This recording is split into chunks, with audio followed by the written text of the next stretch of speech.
Hello, my friends. Happy Monday. Hope everybody's doing well. Into our 6th week of distance learning.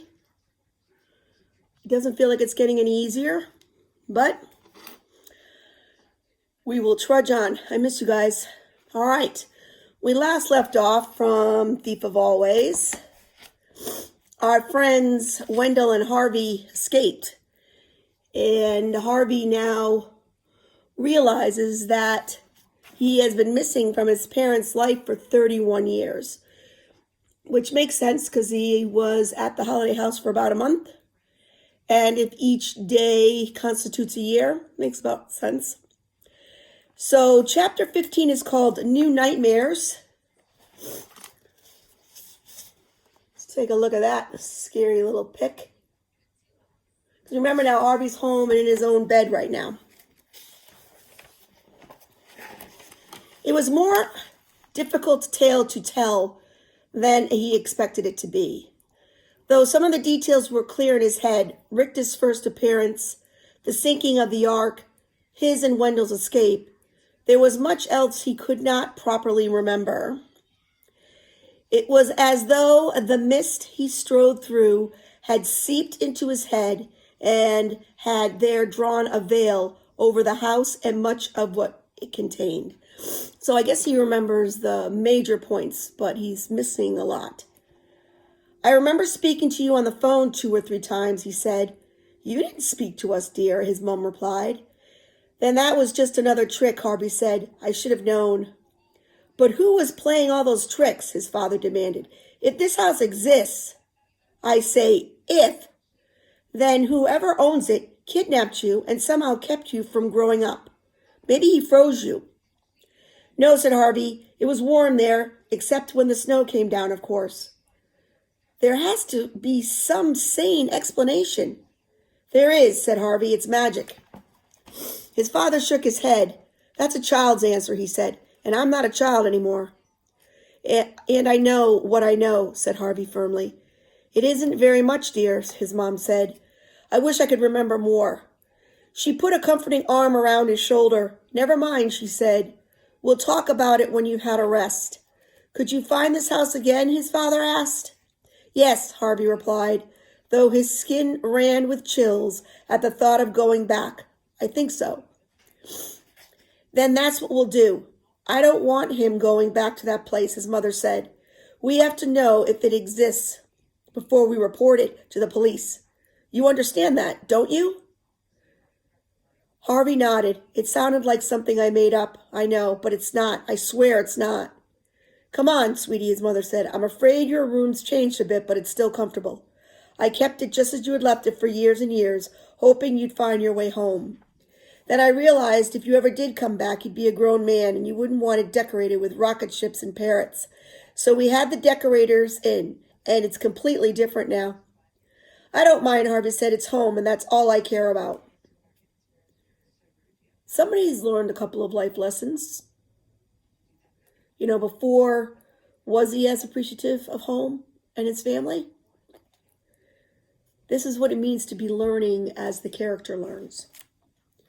In the early afternoon, as he slept in his old room, it rained, a hard March rain that beat against the window and slapped on the sill.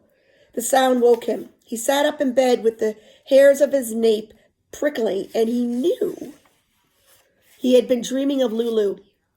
Poor lost Lulu, dragging her misshapen body through the brushes, her flipper hand clutching at the ark animals she had dredged up from the mud. The thought of her unhappiness was unbearable. How could he ever hope to live in the world to which he'd returned, knowing that she remained Hood's prisoner? I'll find you, he murmured to himself. I will, I swear. Then he lay back on the cold pillow and listened to the sound of rain until sleep crept over him. Exhausted by his travels and traumas, he didn't wake up until the following morning. The rain had cleared and it was time to lay plans. I bought a map at Hole of Millsap, his father said. I guess that must have been the name of a store. Unfolding his purchase and spreading it over the kitchen table. So this book was written before there were any smartphones. Okay, because you might be thinking, well, why is he buying a map? Remember, this book was written in the 90s. Okay, early 90s.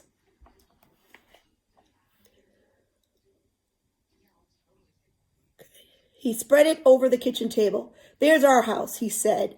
He had already marked the place with a cross. Now, do you remember any of the street names around Hood's place? Harvey shook his head. I was too busy escaping, he said.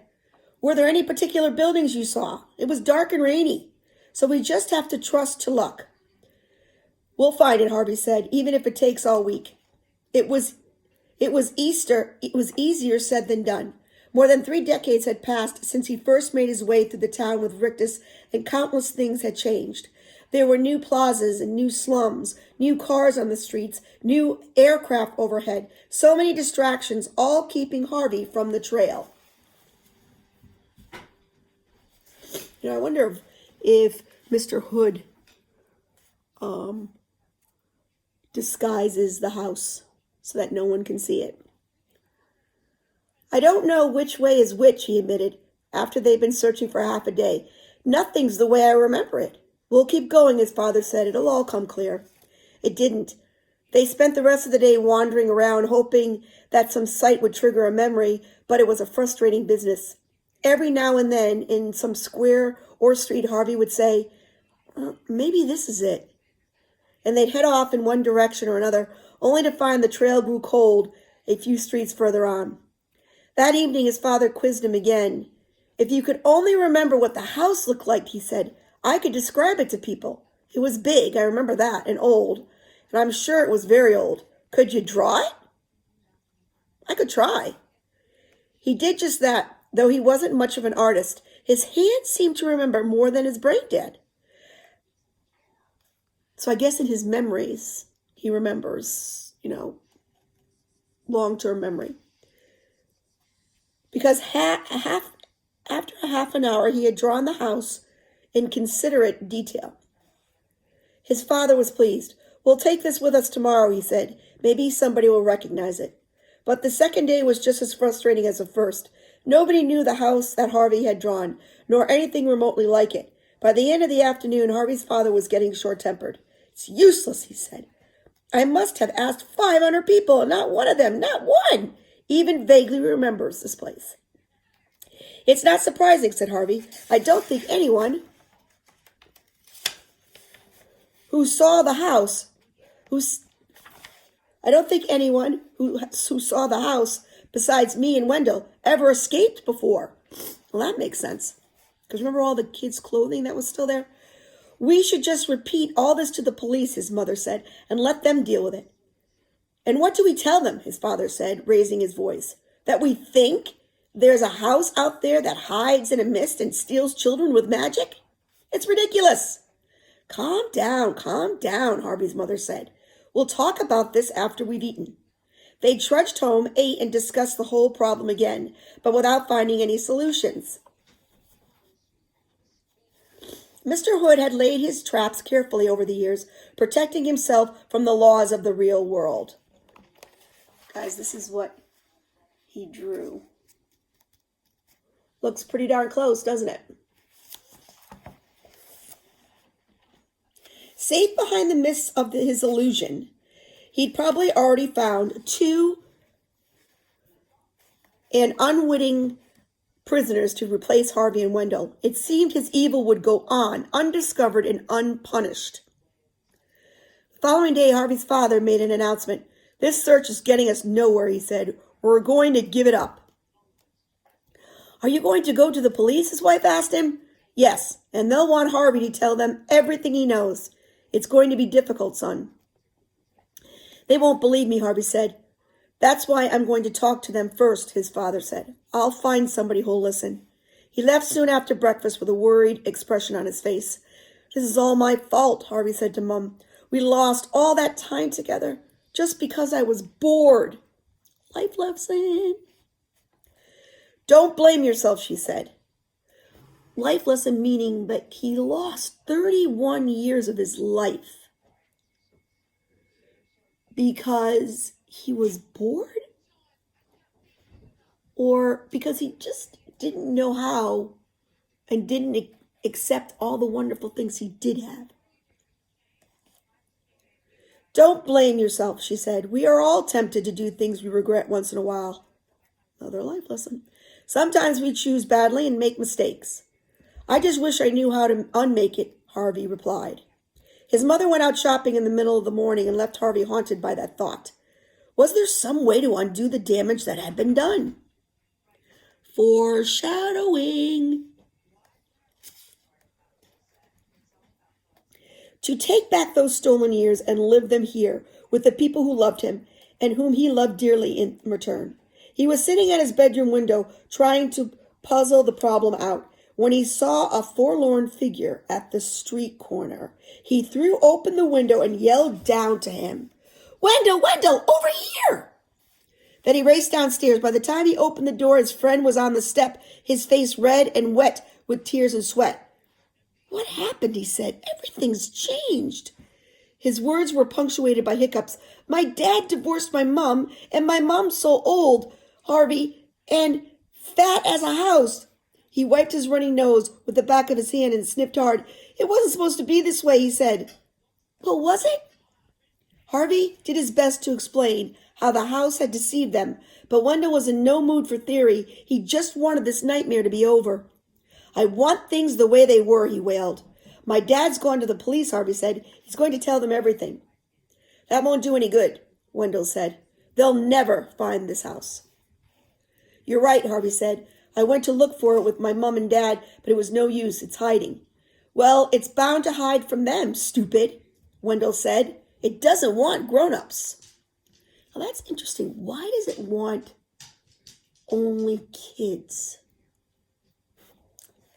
You're right, said Harvey. It wants children, and I bet it wants you and me more than ever. How'd you reckon that? It almost had us. It almost ate us alive. So you think it's got a taste for us? I'm sure of it. Wendell stared at his feet for a moment. You think we should go back, don't you? I don't think any of those grown-ups, my dad, your mom, the police, are ever going to find the house. If we want all those years back, we have to get them for ourselves. I don't like that idea, Wendell confessed. Neither do I, said Harvey, thinking as he spoke that he'd have to leave a note for his mom and dad so that they wouldn't think his return had been a dream. We have to go, he said. We don't have a choice. So when do we start? Now, said Harvey. We've lost too much time already. It's getting so good. Let me see if they left any other pictures. Ooh, this is the picture for chapter 26. Thread, my friends.